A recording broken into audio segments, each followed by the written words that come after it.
Entonces, vamos a hablar ahora, si les parece, y si no también, de lo que llamamos la sexualidad humana, la antropología, un análisis antropológico de la sexualidad, que, aunque no lo habíamos concordado previamente, embona muy bien con lo que vimos ayer con la exposición del doctor Oscar Martínez.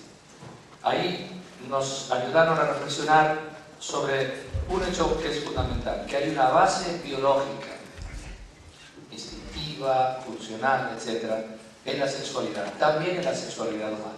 Esto es muy importante. Lo subrayo porque, sobre todo, entre ciertos teólogos, se puso de moda hace unos cuantos años, se hacía unos análisis de la sexualidad tan etéreos, tan bonitos, tan teológicos, tan efímeros, que no se partían de la realidad, de la comprensión de qué es el hecho de que seamos seres sexuales. Es qué es y por qué. Porque nuestra comprensión de lo humano no puede prescindir de la dimensión corporal, que es la dimensión por la cual somos sexuados y por la cual tenemos toda esa serie de funciones, de capacidades, de instintos, de pasiones, de afectos. Eso tiene una raíz que es corporal. Yo no puedo prescindir de eso y montar toda una teoría de la sexualidad prescindiendo de eso. Tengo que arrancar de ahí, tratar de comprenderlo en su realidad y de ahí pasar adelante, porque no puedo prescindir de los aspectos biológicos, pero tampoco debo reducir todo a los aspectos biológicos. Soy un cuerpo, pero soy más que un cuerpo. Entonces es lo que vamos a tratar de hacer. Y también aquí, como en la exposición de ayer, creo que la misma reflexión de comprensión meramente racional del fenómeno de la sexualidad y sus significados humanos nos va a llevar luego a consecuencias éticas que se reducen ya de un modo bastante fácil, simplemente aplicativo. ¿Okay? Pero lo trataremos de todas formas de hacer algunas aplicaciones. Entonces, estamos ante un fenómeno, el fenómeno de la sexualidad, como algo que siempre ha estado presente en la percepción de la humanidad, siempre. Y que representa, voy a tratar de ir rápido, en algunas partes me entenderé más donde quizás sea más importante, pero los demás pasos voy a ir más rápido, de tal forma luego se les puede dar el material. Representa lo que yo llamo una riqueza problemática. Es una riqueza formidable por todo lo que significa de relaciones, de placer, de afectividad, por el poder dar la vida a un nuevo ser humano, pero problemática en el sentido, no de problema en el sentido de que es algo malo, sino que un problema matemático hay que resolverlo, hay que usar la razón, la voluntad también, y gestionarlo. La sexualidad se nos presenta siempre como algo problemático, y basta que uno se siente un momento en el confesionario y se da cuenta. Por más que vivamos una sociedad liberal, tal cual, ahí en Italia, en España, te sientas en el confesionario y llega siempre alguno, sin que nadie le haya dicho nada, a presentar problemas que tienen que ver con la esfera de la sexualidad. Porque toca tan profundamente a la persona, sus relaciones, que se dan cuenta de que ahí hay algo que resolver, ahí hay pecado, ahí hay esfuerzo, ahí hay vicio, ahí hay generosidad, todo mezclado. Se vive así como un problema que hay que resolver. Yo me acuerdo una vez que acababa de ser ordenado sacerdote, ese verano me fui y allá pasamos vacaciones cerca de Sorrento, por Italia, los domingos íbamos a confesar. Me siento, una señora mayor, yo bastante mayor, viejecita de ese pueblito, así tal, ¿no? Resguardada, y se confiesa de que ha venido a vivir unos días en su casa con su yerno y tal y cual, una niñita que es amiga de su nieta de 13 años y las vio desnudas y le entró toda una serie de escrúpulos y yo abrí la cortina y dije, híjole, esta tiene por lo menos 80 años y todavía anda con estos problemas. Yo creía que después de los 40 ya, ¿sabes? Aguantamos hasta los 40 y no, esta señora todavía se altera viendo a dos niñitas de 13 años desnudas. Hijo, entonces aquí hay barraca. Esto hay que manejar. Y es muy interesante ver cómo vivimos en una sociedad en la cual se pretende que nos hemos liberado hemos madurado en la sexualidad. La sexualidad ya no es un tabú, como una vez, ya hoy día podemos hablar de eso. Y por lo tanto la sexualidad y su manejo no es un problema. Me acuerdo de una sentencia de un juez allá en Italia que me hizo reflexionar mucho. Había habido una denuncia contra un programa de publicidad que, según los que denunciaban, era ofensivo del pudor público, porque mostraba el desnudo, etc. Y el juez dictamina que no hay ningún problema legal, porque la ley sí establece que se debe proteger el pudor público. Pero en este caso no hay problema, ¿por qué? Porque nuestra sociedad, nuestra cultura es ya madura, se ha liberado. Y por lo tanto, el desnudo de una mujer no produce ningún efecto. Yo dije, ya. ¿Y entonces por qué lo usan tanto en la publicidad? El publicista o publicitario es el técnico, que incluso es con estudios psicológicos, sociológicos, sabe muy bien lo que llama la atención. Y lo primero que tengo que hacer yo si soy publicitario es captar tu atención. Luego ya te trataré de convencer. Pero de momento decirle, mírame, y aquí está la cerveza. Y resulta que en lugar de mostrar la cerveza te muestro otra cosa. Y cuando te muestro unos jeans, te hago ver todo menos los jeans. Publicidad de ropa y se ve todo menos la ropa. Y recuerdo que estaba estudiando este tema y voy por la calle y voy al Gemelli y veo un anuncio donde hay dos mujeres guapísimas con jeans, por eso me quedo el torso desnudo, así abrazadas, y abajo decía Chiamati i pompieri, llamen a los, ¿cómo se llama? A los bomberos. Y dije, genial, o sea, esto prende, te enciende. Y es así. ¿Y por qué las películas usan tanto el sexo? No importa el tema de la película, pero tiene que haber alguna sexo, o por lo menos insinuaciones. Porque son muy conscientes de que el sexo en nuestra sociedad liberada sigue atrayendo, sigue seduciendo, sigue encendiendo. ¿Por qué? Pues porque así estamos hechos. Entonces, que no nos vengan con cuentos de que ya hemos superado todo eso. No. Es una riqueza que sigue siendo problemática, yo creo que será siempre problemática en ese sentido positivo. Hay que manejarla. Es una fuerza tremenda que la naturaleza, Dios ha puesto en nosotros. Lo vamos a hablar de eso. Y esa fuerza tremenda que va más allá de lo necesario estrictamente para el mantenimiento de la especie, tenemos que manejarla. Hay que evitar, por lo tanto, dos tendencias extremas. La tabuización de la sexualidad, de eso no se debe hablar. Y su banalización. Da igual, hoy día estamos llegados. No es verdad. Es una cosa seria. La sexualidad es una cosa seria. Y no por una fijación de la iglesia, de que no. Es una cosa seria antropológicamente. Lo vivimos así. Lo percibimos todos. Y si alguien lo percibe, que se preocupe. Porque algo no funciona, hay alguna disfunción. Lo que necesitamos no es ni volverla al tabú, ni banalizarla, sino tratar de comprenderla, profundizar en su significación, su significado humano. ¿Qué es? ¿Qué significa que yo, ser humano, sea un ser sexual?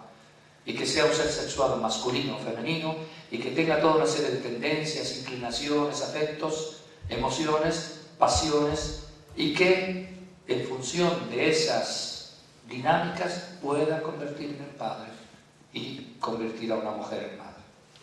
¿Qué significa eso?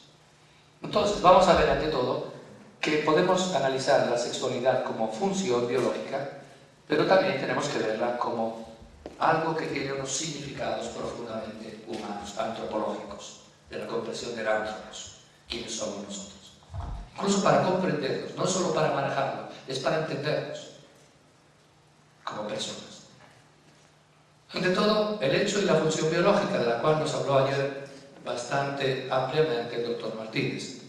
Somos seres vivos, humanos, que existimos en dos modalidades. Ya empezó ahí el efecto secundario, ¿eh? Yo había escrito modalidades, creo. Algo está fallando aquí, algún chip. El chip de los plurales está funcionando mal. Entonces, dos modalidades, masculino y femenino. La mayoría de los seres vivos, no todos, porque algunos lo veíamos también ayer, que se reproducen por gemación o por simplemente clonación, por así decir, reproducción asexuada. Pero la mayoría, sobre todo los seres vivos superiores, somos sexuados. Existimos en dos modalidades, masculino y femenino. Y no hay un tertium quid, ¿eh? Eso es otro problema. Eso es otro problema que, si quieren, luego podemos tocar porque puede ser interesante. Pero no es que haya tres sexos. En ninguna especie viva hay la modalidad masculina y la modalidad femenina. Y ese hecho de que haya individuos de cualquier especie, masculina o femenina, tiene una enorme importancia biológica. Ayer más o menos lo vimos, pero sabemos que la reproducción sexual es un mecanismo que la naturaleza, si quieren el creador, ha inventado importantísimo para que en cada encuentro sexual del macho y la hembra, incluso de las plantas, donde son sexuadas, haya una protección de la especie. La especie no solo continúa, porque podría continuar perfectamente si tuviéramos reproducción asexual, y sería mucho más fácil, ¿eh? Yo en un momento me clono, como la viva, y ahí hay un segundo Gonzalito, ya lo hablamos de otro modo, pero es muy fácil, y no hay problemas de relaciones, interrelaciones, no, te clonas y ya está. Pero no es así. No solo mantener, o sea, que se reproduzcan los individuos, sino que se reproduzcan sanos. Para eso la naturaleza ha inventado el truco de la sexualidad, es decir, se encuentran los genes del macho con los genes de la hembra, se vuelven a mezclar, como volver a barajar las cartas, de forma que sale una configuración genética nueva, proveniente de padre y madre, pero nueva. Y eso protege la especie, los individuos de la especie, por aquello de los caracteres genéticos recesivos o dominantes. Y entonces, normalmente, prevalecen los dominantes. Cuando hay un defecto genético, es altamente probable que sea eliminado gracias al cruce de los dos. Este puede ser como argumento, por base biológica que estamos hablando, para contravenir esa definición de la relación sexual en que una mujer se enfrenta con un embrión, porque ahí no intervienen los gametos masculino y femenino. Exacto. Dice, para eso que decíamos de Medic, ¿no? El argumento de Medic, que lo que hace la mujer que recibe el embrión es una especie de acto sexual, nada más que de forma, etc. Efectivamente, ahí no hay... El encuentro sexual es el encuentro, al fin y al cabo, de gametos masculinos y femeninos por un encuentro de diverso tipo. Veíamos ahí los peces, lo que hacen es derramar el esperma sobre los huevos, etcétera, etcétera. En el caso del ser humano, por un encuentro interpersonal, físico, etcétera, etcétera. Entonces, la reproducción sexuada, y por tanto el hecho de que existamos como individuos masculinos o femeninos sexuados, es fundamental como función biológica para todos los seres que se reproducen de ese modo, incluidos los seres humanos. En los animales, si quieren más todavía en las plantas, esto se queda ahí, es una función meramente biológica, con una importancia enorme que ellos no conocen para la especie, para el mantenimiento sano de la especie. ¿Ok? Por lo tanto, también en el ser humano tiene una importancia enorme para el mantenimiento de la especie, porque somos seres vivos, animales. Aristóteles decía animales racionales, de vez en cuando somos también racionales. Pero de todas formas, somos animales. Entonces tiene una importancia. Pero en el ser humano, nada es meramente biológico, nada es meramente animal, nada es meramente físico, nada. Ni siquiera defecar en el baño. Eso no es un acto meramente físico. Eso también ahí hay una persona que puede, por ejemplo, darse cuenta de que no debe hacerlo en público, de que no debe hacerlo de un determinado modo, que pueda... Hay una vivencia humana, hay una conciencia de en qué consiste y por lo tanto, aún en ese acto tan animalesco, si podemos decir, podemos encontrar una significación humana. Nada hay en el hombre que sea solo biológico. Hay una base biológica, pero hay también una dimensión personal que va más allá de lo meramente corporal. Y nos damos cuenta de que la sexualidad siempre ha tenido una gran importancia desde el punto de vista de la persona, de mi autocomprensión, de la comprensión del otro, de mi realización y de mi realización en la comunión con el otro. La sexualidad es un fenómeno fuertemente percibido siempre por todo individuo y por todas las culturas. Es decir, nosotros vemos que en toda cultura, en toda religión, Los estudiosos de las diversas etnias, de la antropología llamada cultural, etc., que estudian cómo vivían las tribus en África, los aborígenes en Australia, etc., han siempre descrito que en todas estas culturas, de cualquier latitud, época y religión, no es una cuestión de una fijación, de una confesión religiosa, se ha dado siempre una enorme importancia a eso que llamamos sexualidad, sexo, relaciones sexuales. Por ejemplo, lo vemos en el esfuerzo de comprensión que se ha hecho siempre y que se nota claramente con los famosos mitos que tienen relación con la sexualidad. ¿El mito qué es? El mito es una historia inventada y luego transmitida de generación en generación, que cuenta algo en base a lo cual se pretende explicar algo que no se entiende. No sabemos cómo se originó el mundo, entonces inventan un mito de un dios que bajó y que hizo tal, ¿no? Esos son los mitos. Y hay muchísimos mitos que tienen que ver con la sexualidad, el origen de la sexualidad. ¿Cómo es que tenemos estas pasiones? ¿Y cómo es que se une un hombre y una mujer y nace un niño? Y entonces mitos que cuentan de los dioses que raptaron a unos seres humanos y los convirtieron en mujeres, etcétera, etcétera, y ahí nació el sexo. Porque ha habido siempre como intento de entender esto, porque no se explica fácilmente.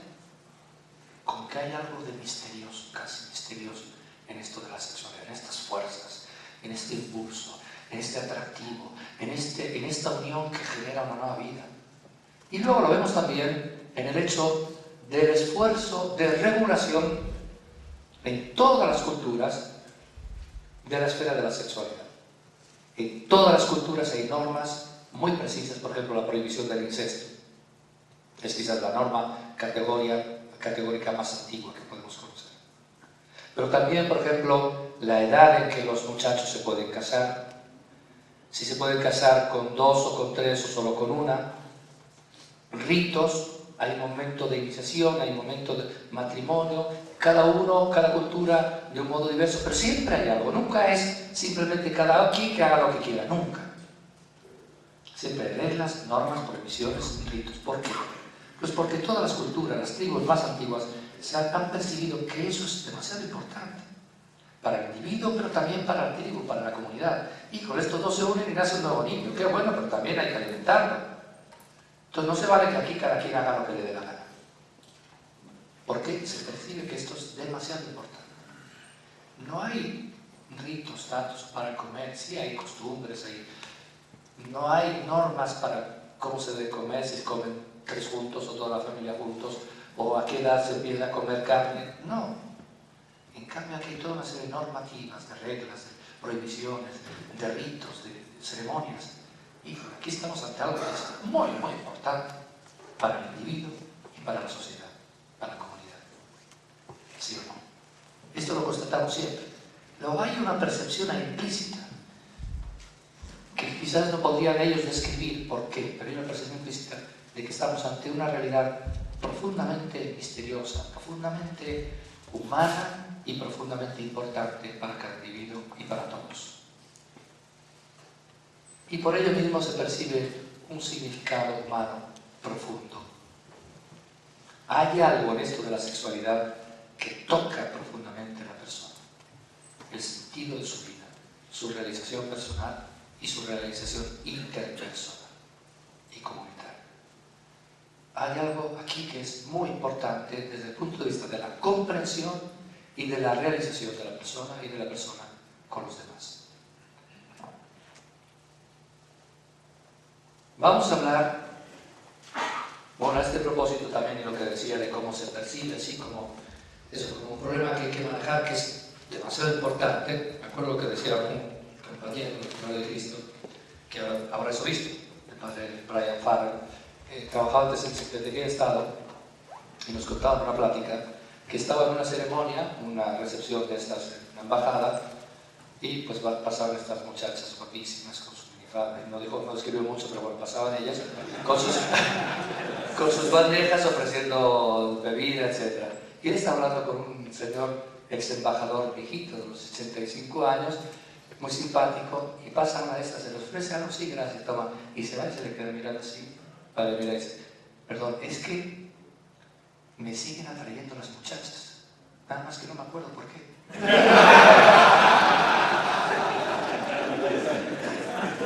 Entonces, es algo que está ahí dentro. Es algo que está ahí dentro. No podemos hacer finta de que no. También nosotros los sacerdotes y consagrados, no podemos decir, bueno, yo me consagré. No, no te consagraste y tienes que manejarlo.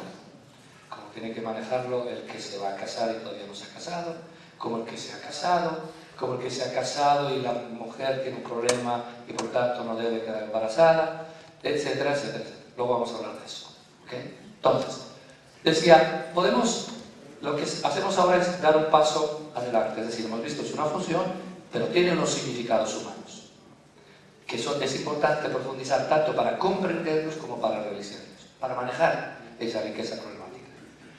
Entonces encontramos sobre todo dos dimensiones profundamente humanas de la sexualidad, que son las que yo llamo la dimensión personal y la dimensión interpersonal. O sea, la sexualidad como una esfera, por llamarla así, un conjunto de elementos que son muy importantes para mi realización personal y mi comprensión personal como antropos, como persona, y también para mi realización interpersonal, en la comunión con otras personas, con una persona y eventualmente con una persona, mi mujer, pero también con los demás en general. Vamos a ver que tiene una importancia enorme como significado humano para la propia comprensión y realización. Desde el punto de vista de lo que llamo la dimensión personal, ¿a qué me refiero? Me refiero al hecho de que, por una parte, es evidente que el hecho de la sexualidad tiene su raíz en la dimensión corporal de la persona. Los ángeles no tienen sexo, por más que en la Edad Media se dice que discutían sobre el sexo de los ángeles. ¿Okay?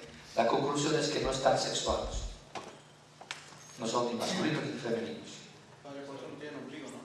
No tienen ombligo porque no tendrían cordón umbilical, está claro. O porque se llevan la placenta encima, pero el hecho es que no tienen ombligo, no tienen sexo, son espíritus puros, porque no son cuerpos. Nosotros que sí somos cuerpos, no tenemos un cuerpo, somos cuerpo, somos corpóreos, por eso somos sexuados. A partir del XY, información genética, toda una serie de mecanismos hormonales durante la gestación que lleva a formar testículos en lugar de ovarios. Los ovarios se quedan dentro y producen ovocitos que son células de los espermatozoides. Los testículos salen fuera porque tienen que estar a una temperatura inferior a la corpórea, porque si no, no van a los espermatozoides. Pero al inicio es todo igual, pero se va diferenciando. Hay toda una serie de mecanismos que son de tipo corporal, genético. Hay lo que llaman el sexo genético, el sexo gonádico, las gónadas masculinas y femeninas, el sexo fenotípico, en la forma del cuerpo, y el sexo también psicológico, la armonía entre la vivencia psicológica y la propia identidad sexual fisiológica. Entonces, somos sexuados ¿por qué? Porque somos corpóreos, no somos ángeles. Pero eso nos podría llevar a un engaño, a creer que la dimensión sexual es algo que pertenece a mi cuerpo. Y allá se las ve al cuerpo. Eso no es problema mío, es problema de mi cuerpo. En mi cuerpo tiene unas tendencias, unos instintos. No, oye, es que no existe tu cuerpo. No existes tú y tu cuerpo, sino tú que eres también tu cuerpo. Y por lo tanto, eso significa que la persona es una unidad de cuerpo y espíritu. Una unidad que es un yo, que es espiritual y es corporal. Y yo lo percibo. Yo ahora a usted le estoy hablando y estoy haciendo este gesto que, no, lógicamente porque vivo en Italia. ¿Okay? ¿Esto qué es? Estos 5 dedos unidos así que es, o cuando hago así, etc. ¿Qué estoy haciendo? Es mi cuerpo que se está moviendo, pero soy yo. Y yo digo, uno de ustedes. Y se mueve un dedo y se pone así. Es una serie de mecanismos fisiológicos que el cerebro, etc. Pero soy yo el que está diciendo uno. Soy yo que soy mi cuerpo, pero no soy mi cuerpo. Alma y cuerpo. Y entonces, ¿qué sucede? Que yo no puedo decir que mi cuerpo es sexuado y yo soy un angelito, no. Eres tú el que es sexuado. Todo tú, toda tu persona. Por lo tanto, toda la persona es sexuada. Toda la persona es sexual, no solo su cuerpo. La raíz es corporal, pero como la persona es alma y cuerpo, en una verdadera unidad intrínseca, no se puede decir que el sexo pertenece al cuerpo y la persona está por encima del sexo. No. Toda la persona es sexuada, significa toda la persona está afectada por la sexualidad. Toda la persona se comprende o no se comprende según la comprensión que hagamos de su sexualidad. Esto no significa caer en el pansexualismo. Una vez en una conferencia en una ciudad cerca de Génova, estaba al lado un obispo, y yo hablé de esto, y dije que toda la persona es sexual. Lo subrayé. Terminó la conferencia y me pregunta si él como que se sintió con el deber de aclarar un poquito. Dice, bueno, está bien, agradecemos a Padre Miranda, pero tengamos cuidado, hay que evitar pansexualismo, que todo es sexualidad. Da la impresión de que todo tiene que ver con el sexo. Yo me callé, sonreí un poquito, la gente que había entendido luego vino conmigo y dice, es que él es un poquito así. Pero lo que hice yo es citar, no sé si lo tengo aquí, a un documento de la Congregación Palatina de la Fe del 75 que se llama Persona Humana, que es un documento sobre la sexualidad. Primero la sexualidad en general y luego diversos temas como la masturbación, relaciones prematrimoniales, homosexualidad, etc. Es un documento breve que afirma tajantemente eso. Le dije, excelencia, perdona, pero yo esa frase la he citado del documento de la Santa Sede, Persona Humana, que dice exactamente eso. Toda la persona es sexual. Que no significa que toda la persona es sexo. Eso es una reducción absolutamente inaceptable. Ese es el pansexualismo de tipo freudiano. Ahí no lo he explicado, pero bueno, cada célula es sexuada, por lo que hemos dicho. Freud, la psicología, ayudó a entender más esta dimensión sexual de la persona y la importancia de esta dimensión sexual, y Persona Humana afirma eso. El pansexualismo es otra cosa, es una reducción. Todo tiene que ver con el sexo, todo se explica y tiene relación con el sexo. Eso es una deformación que se dio también en buena parte acentuada por el freudismo. Recuerdo un artículo allá en el Correo de la Sera hace unos años, bastantes años, de una psicoanalista freudiana que trataba de convencer que todo el ser humano tiene que ver con, es expresión o consecuencia del sexo. Y llegaba a decir, ponía una serie de ejemplos. Esto, incluso la oración, al fin y al cabo, es un buscar un placer espiritual que tiene que ver con el sexo. Y también un partido de fútbol no es más que expresión de la sexualidad humana. Porque resulta que todo consiste en penetrar la portería.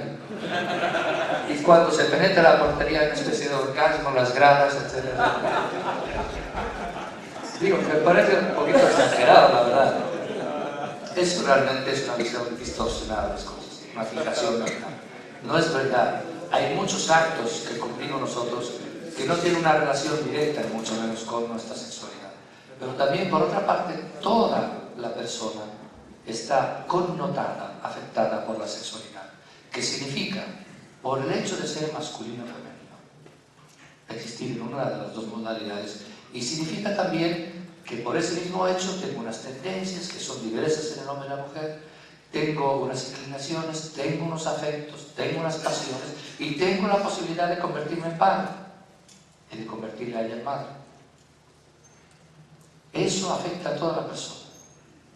No es secundario, es mucho más hondo que simplemente comer y luego, como hacían los romanos, ir al vomitorium y vomitar para volver a comer. Eso no afecta como afecta el tener una relación sexual o no tenerla, o masturbarse, etc. Son realidades muy diversas. Ya lo veíamos muy bien desde el punto de vista incluso meramente biológico. Hay una diferencia muy grande. Y aquí estamos ante una realidad que efectivamente connota a toda la persona. Por esto mismo, porque la sexualidad no es simplemente una configuración biológica de mi cuerpo, sino que yo soy sexuado, significa que la sexualidad es una realidad que está constituida en el orden del ser y no del tener. La persona no tiene un sexo, la persona es sexuada. Yo tengo una chaqueta, un saco, yo tengo una computadora, yo no tengo un sexo, como no tengo un cuerpo.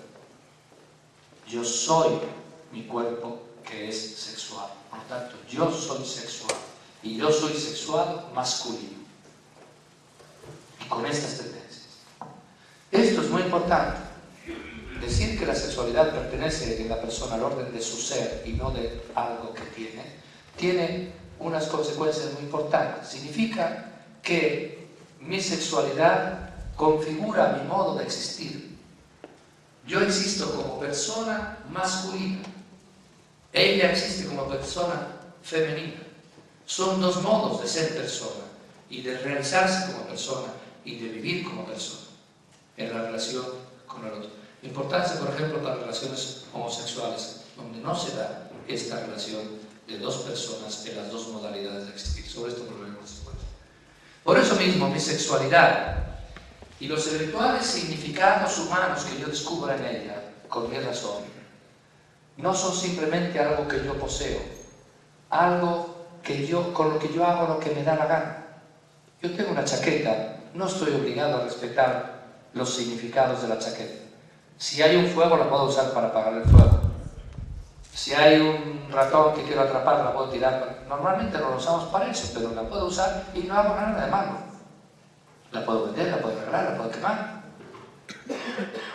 No siempre se hace bien, porque a lo mejor hago una tontería, tirar el dinero que no está bien, etc, etc. Pero no es parte de mi ser, es algo que yo poseo y lo utilizo como una cosa. Mi sexualidad no es una cosa que yo poseo, soy yo. No existe mi sexualidad, mi cuerpo sexuado y yo, sino yo con el cuerpo sexuado, yo sexual. Y por lo tanto, la dignidad personal que me es propia y que exige un respeto, exige también un respeto de la realidad y del significado de la sexualidad. Si fuera una cosa que poseo, yo tengo toda mi dignidad, la chaqueta no participa de mi dignidad, con ella hago lo que quiera. Y no me ofendo a mí mismo, ni ofendo a otro. Si fuera así el sexo, lo mismo, haría lo que me dé la gana con mi sexo. Y yo seguiría siendo el que soy, sin denigrar. No es así. Cuando yo utilizo mi sexualidad contrariamente a sus significados profundamente humanos, yo me estoy denigrando como persona. Porque estoy viviendo mal lo que soy, no lo que tengo. Y así como yo pretendo que los demás reconozcan en mí, en cuanto persona, una dignidad y que por lo tanto me respeten, así también, en primer lugar, yo debo respetarme a mí mismo. Esto es muy importante. A veces pensamos nada más en el respeto como, oye, respétame. Yo merezco un respeto. Me estás ofendiendo. Ahora, ¿por qué merezco yo un respeto? ¿Por qué? Porque soy digno de respeto. Porque soy. No porque pretendo simplemente que tú me respetes.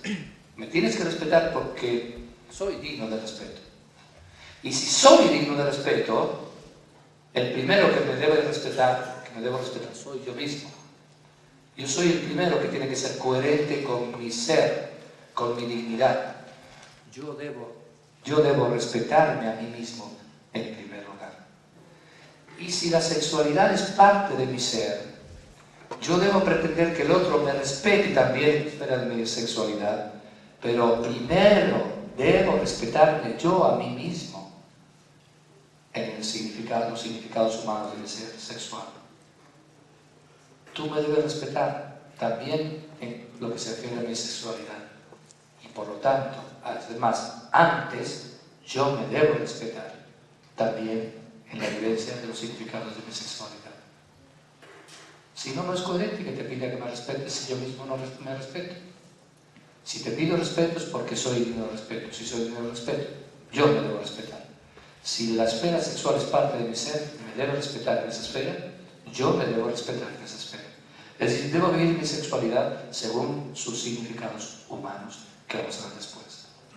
Pero hay también una dimensión claramente y fuertemente interpersonal en toda la esfera de la sexualidad. Gracias. Es decir, la sexualidad como una serie de mecanismos, de tendencias, de posibilidades que tienen mucho que ver con el otro. Está un poquito más fuerte. La sexualidad constituye una auténtica vocación en la persona humana a salir de sí mismo para aprender a donarse al otro, que es una dimensión esencial. ¿Se puede bajar un poquito el volumen, por favor? Una dimensión esencial de la realización de la persona. La persona no es una isla. La persona se realiza siempre en la interrelación interpersonal, siempre en la comunión. Cuando yo vivo aislado en mí mismo, me declaso, me denigro como persona, me realizo menos. Estamos llamados a la comunión, a la solidaridad, a la interrelación. Y la sexualidad es un factor fundamental, importantísimo, para que el ser humano aprenda a salir de su propia esfera y abrirse a la esfera del otro, y por lo tanto también en general de los otros, del otro en general, de todo otro. Lo vemos claramente, por ejemplo, si vemos cómo en un niño que va creciendo, llega a la adolescencia y llega a la juventud, si todo va madurando correctamente, hay todo un proceso que va del ego al otro. El niño es profundamente egoísta, pero no en el sentido moral, sino que está todo centrado en su propio bienestar y en abrirse al mundo, pero para sí. Si tiene hambre llora, si se ha hecho necesidades, si se siente humedad llora. Es toda una serie de reclamos para que le den la atención que necesita por su propio bien. El niño es incapaz de pensar en el bien del otro. Sonríe, reacciona, etc. Todavía es incapaz. Tiene que aprender. Y lo va a aprender de muchas formas. Y una de las formas, o una de las potencias, de los dinamismos que le van a ayudar a abrirse al otro en cuanto a otro, a cualquier otro en cuanto a otro, como persona, va a ser precisamente su sexualidad. Vemos, por ejemplo, cuando ya llega la primera adolescencia, cómo empieza a surgir algo nuevo. Por primera vez empieza a sentir interesado por el otro modo de ser. Pero es una atracción muy ambigua. Yo recuerdo donde yo iba al colegio en esta edad, 12, 13, 14 años, allá en Vitoria, íbamos a un colegio masculino y el de las Ursulinas femenino estaba al lado. Nuestra diversión más grande era ir a cortarle de la boina del uniforme de las Ursulinas el pitorrito que tenía arriba y ya conquisté otra. Y decíamos, estas niñas que son tontas, no tienen ni idea de la vida, no juegan a fútbol, no saben nada de la vida. Y ellas decían lo mismo a nosotros, estos niños no saben nada, son unos brutos y tal y cual. Pero estábamos siempre tratando en grupito, como protegidos por el grupo, pero siempre tratando de llamar la atención de los demás, del otro modo de ser. Diciendo que son las tontas, que son tal, pero siempre pasando por delante para llamar la atención. No digamos ellas. Hay una situación de ambigüedad, como una atracción al otro modo de ser, pero todavía incapaz de darse y de recibir el don del otro. Llega un momento, si todo evoluciona bien, en que se va dando una capacidad de compenetración de los dos. Es cuando empiezan ya él y ella a ser capaces de pasar un domingo entero platicando. Yo se lo decía el otro día a mi hermana mayor, Maripaz, porque un hermano mío, entonces tuvimos un familiar, etc. Y le estuve diciendo eso y le dije, yo lo cuento muchas veces, que yo me acuerdo cuando tú llegabas a casa, ella tenía 18 años, yo tenía 12 o menos, y llegaba y ella tenía mucha confianza con mi mamá, y entonces estaba en la cocina y le contaba, oye mamá, hoy he salido con un chico que se llama Roberto, es buenísimo, así que no sé qué tal. Y yo la miraba así diciendo, o sea, ¿qué significa que has salido con él? Dice, pues que estábamos esta tarde platicando con él. ¿Y qué habéis hecho? Pues hemos platicado, hemos tomado un té o una Coca-Cola y hemos platicado toda la tarde. Digo, yo me preocupé, yo recuerdo decir a mi hermana, yo estaba preocupado por mi hermana mayor. ¿Qué le está pasando? Se le está yendo la canica. Se pasa una tarde entera platicando con un tío. pero no habéis hecho nada, habéis jugado algo, un partido, nada. Dice, no, hombre, tú eres pequeño, tú no sabes de estas cosas. Y yo rezaba por mi hermana mayor, estaba preocupado. Luego ya empecé a entender yo más o menos de qué se trataba. Y yo me eché mi novia, etcétera, dije, pero pues sí, pues. Y llega un momento en el cual el muchachito es capaz de dar el domingo entero con la niña a platicar. A lo mejor se lleva la radio para oír los partidos de fútbol, por lo menos eso. Pero ya es capaz de prescindir de muchas cosas por estar con ella. Ya empieza a interesarse, pero no simplemente ambiguo, sino ya a tratar de entenderla, a tratar de eso, de compenetrarse con sus cosas, con su mundo femenino, o ella en un mundo masculino.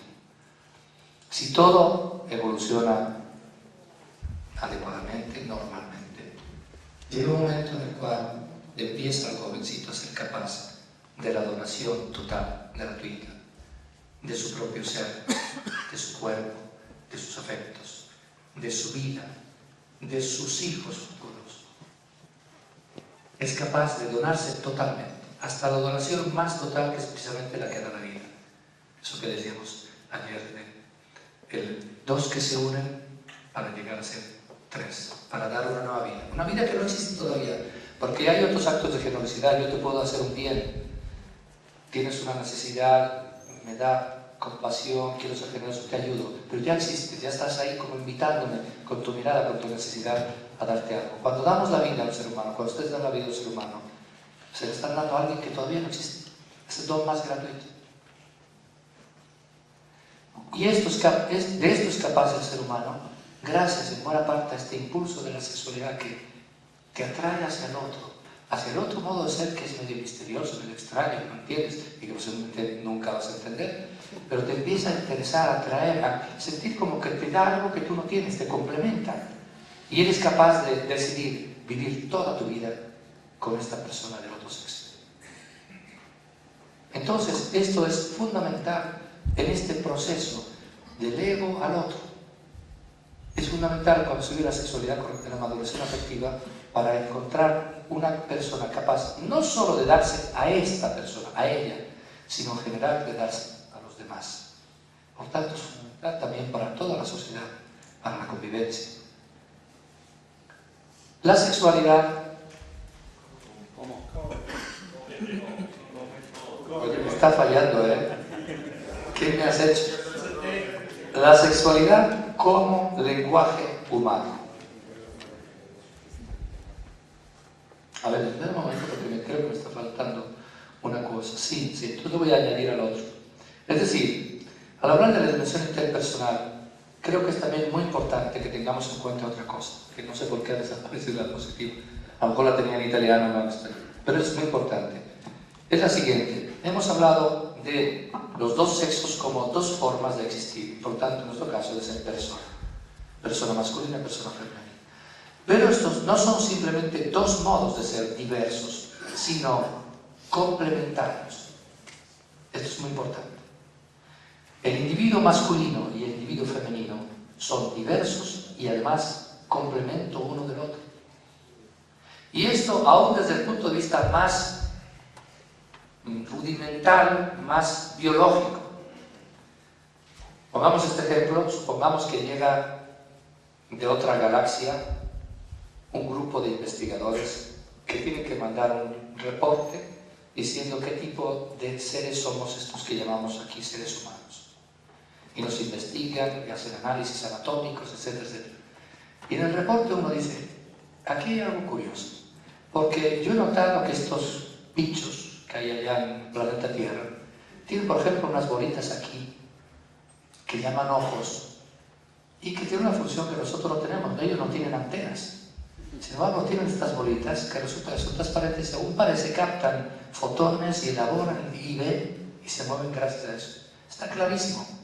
Ojos, función visible y así con muchas cosas y lo describen. Pero hay una cosa muy extraña. Estos bichos son muy raros. Resulta que hay unos que llaman mujeres y otros que llaman hombres.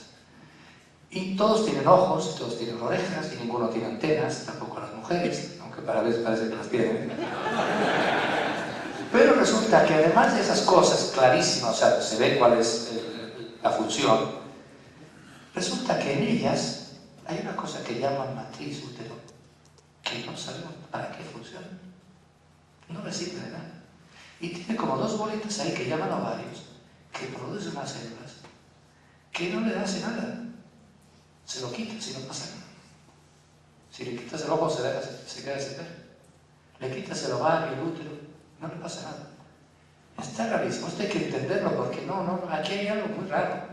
Parece como que estos bichos tienen cosas inútiles. Y él tiene una cosa que llaman pene, que sí sirve para desechar la orina, etc.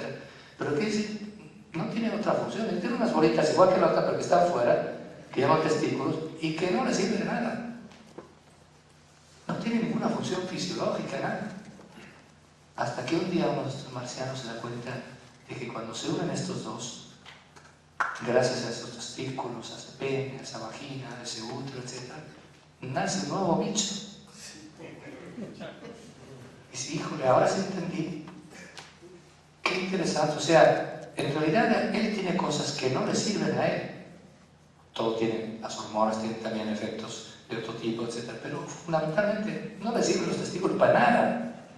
Y a ella los ovarios no le sirven para nada. Y el útero menos todavía. Pero si se juntan, híjole, ahí sí.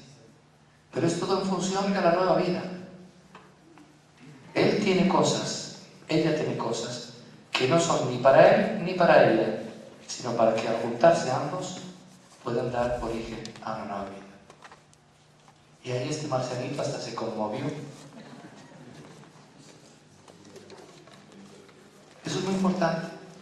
No digamos ya desde el punto de vista psicológico la complementariedad de los dos sexos, que está demostrado. Tenemos incluso configuraciones cerebrales diversas. Tengo por ahí un artículo muy interesante de hace unos años en el que estos científicos mostraban cómo hay ciertas zonas del cerebro que están más desarrolladas en la mujer que en el hombre. Y una de ellas clarísima es la zona responsable del habla. Lo que no aclaraba es si es efecto o consecuencia, digo causa o consecuencia, si es que por hablar tanto se le desarrolla el cerebro. Pero el hecho es que tenemos estructuras incluso cerebrales diversas. Y por ejemplo también esto se aplica, ahora lo están aplicando en Inglaterra, hay un grupo que está estudiando esto de modo muy interesante, por ejemplo para la educación. Tenemos estructuras diversas. El modo de enfocar el estudio de las matemáticas, de la recreación imaginaria del espacio, del lenguaje, de la misma sensibilidad moral, etcétera, etcétera, es diverso en el hombre y en la mujer. Cuando son niños todavía no se han especificado estas diferencias. Son muy iguales. Un bebé niño, un bebé niña son igualitos. No genéticamente, no gonádicamente, no fenotípicamente, pero psicológicamente son muy parecidos, aunque ya empiezan a haber diferencias. Incluso algunas mujeres notan que han tenido varios hijos desde el seno materno. Mi mamá decía, estaba clarísima, ella sabía cuál era el varón y hembra. Sí, somos 5 hombres y 4 mujeres, o sea que tuvo un poquito de posibilidad de comparar. Y dice, yo después del cuarto o quinto ya sabía si era varón o hembra. Se mueve más, agita más, ese va a ser varoncito. Okay. Pero, de todas formas, los polos son prácticamente iguales. Y no tiene ningún problema estar uno con el otro, incluso desnudos, no hay ningún problema. Pero luego empiezan a desarrollar sus especificidades sexuales y empiezan a marcarse las diferencias. No son iguales, por lo tanto, la educación, en el momento en que se marcan las diferencias, no conviene que sea igual para los dos. Como no conviene también, se lo decía a uno, se lo escribió a uno, un doctor en Italia que era contrario a la educación separada, decía, ¿tú te das cuenta que basta que tú te vas a una escuela mixta? Yo lo he hecho alguna vez y es muy divertido. Ver los niños que están 45 minutos en clase juntos, haciendo los mismos problemas matemáticos, etc. Toca el recreo y se van ellos con ellos y ellas con ellos. Ellas tienen una pelota y a jugar y ellas se van a platicar y a criticarles a ellos, etc. En esa edad. Necesitan. Esto se ve incluso entre los mayores. Fíjense ustedes cuando van por ahí 2 o 3 parejas a cenar, cenan juntos, faltaría más, salen y van. Además no sé por qué, normalmente delante de las mujeres y detrás de los hombres.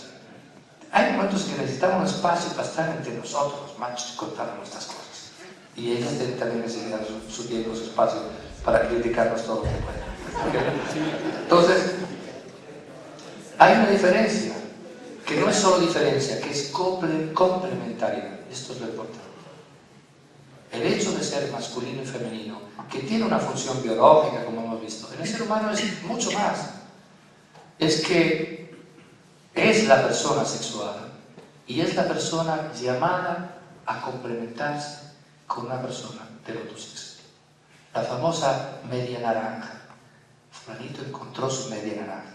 Como si fuera, ¿se dice así en México también? Eso, como si fuera una naranja a la que le falta una mitad. Y solo cuando embona la otra ya está completa. Y de algún modo es así. Otra cosa es ya la vocación al celibato, sacerdotal, etc., donde Dios pide algo que no va contra la naturaleza, pero que va más allá de la vocación meramente natural, que tampoco es una vocación meramente natural, es una vocación también divina. Esa de encontrarse con la media naranja y con ella formar esa unidad y esa nueva familia. Bien. Entonces, hablando por lo tanto de los significados profundamente humanos de la sexualidad, podemos tomar pie de unas reflexiones que hizo Juan Pablo II allá en las famosas catequesis sobre la teología del cuerpo al inicio de su pontificado, en las cuales catequesis hablaba mucho de la sexualidad como lenguaje humano, lenguaje con el cual las personas se comunican de modo muy profundo. Y podemos hablar, por lo tanto, del lenguaje. En primer lugar, el lenguaje del cuerpo, para hablar del lenguaje de la dimensión sexual de la corporeidad. El cuerpo, como ha dicho alguien, es como una ventana del yo. Yo me asomo al mundo, a los otros, a través de mi cuerpo. Y los otros se asoman a mi yo a través de mi cuerpo y de su cuerpo. Yo ahora estoy tratando de transmitirles unas ideas, unos conceptos, unos sentimientos que son míos, de mi yo profundo. Pero si se los quiero transmitir, tengo que utilizar mi cuerpo y el de ustedes. Tengo que emitir una columna de aire con los pulmones, el diafragma que se mueve, las cuerdas vocales que vibran, ponen en movimiento una serie de ondas que dan vueltas en el paladar, muevo la lengua a los labios, pronuncio unas palabras que no son otra cosa más que movimientos ondulares por el aire, producidos por mi cuerpo. Y esas ondas van a golpear sus tímpanos, y si están despiertos, su cerebro capta las ondas que los tímpanos traducen, reconvierten eso en conceptos que ustedes entienden, espero, y que ustedes incluso a lo mejor algunos de ellos aceptan. Y a lo mejor a veces hasta se conmueven. Una conmoción mía puede llegar a conmover su ánimo. Y una convicción mía puede llegar a ser convicción de ustedes y hasta llevarles a tomar una decisión. Híjole, una cosa esplendorosa que se realiza a través del cuerpo. Por lo tanto, el cuerpo es un instrumento maravilloso de comunicación.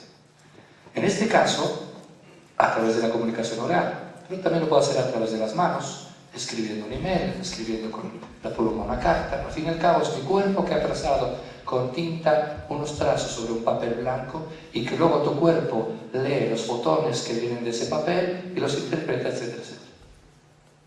Pero también hay un lenguaje de la corporeidad que es el gesto corpóreo. Nosotros transmitimos muchas cosas, a veces más de las que quisiéramos, a través de los gestos, de las posturas. Si yo les hablo a ustedes así, diciendo, híjole, estamos tratando temas importantísimos. Yo es que con estas cosas me apasiono, o sea, lo de. Y quisiera transmitirles mi interés, mi preocupación. Lo que estoy diciendo es una cosa, lo que estoy transmitiendo simplemente con el cuerpo, con la postura, con la voz, es otra. Porque el cuerpo expresa, me expresa, comunica. Y a veces comunica de forma que sale algo que yo no quisiera que saliera. Y por eso a veces nos agarran cuando queremos decir una mentira. Oye, ¿qué estás diciendo? No estoy diciendo nada. No, me has dicho algo. Se te ha escapado la sonrisita. O has retirado los ojos, te miran los ojos y no, yo no. ¿Y esos ojos por qué se han ido ahí? ¿Por qué no me has mirado? El cuerpo expresa a la persona. Pero hay que tener en cuenta, además, de que hay un lenguaje especial en el don corporal que se realiza a través de la expresión de la sexualidad. Y aquí me refiero, sobre todo, a la expresión de la esfera de la sexualidad en su modalidad más profunda y radical, o sea, el acto sexual completo. El acto sexual completo. Ese es un gesto corporal, físico, muy físico, pero es un gesto que expresa a toda la persona, en el cual la persona dice algo y escucha algo del otro. Y es un lenguaje muy especial. Es una expresión del todo singular de la propia intimidad. Yo puedo amar mucho a mi madre, pero me parece aberrante tener una relación sexual con ella. Esa intimidad mía no se la doy a cualquiera, ni a mi madre. Mi desnudez no está para ser expuesta a quien quiera.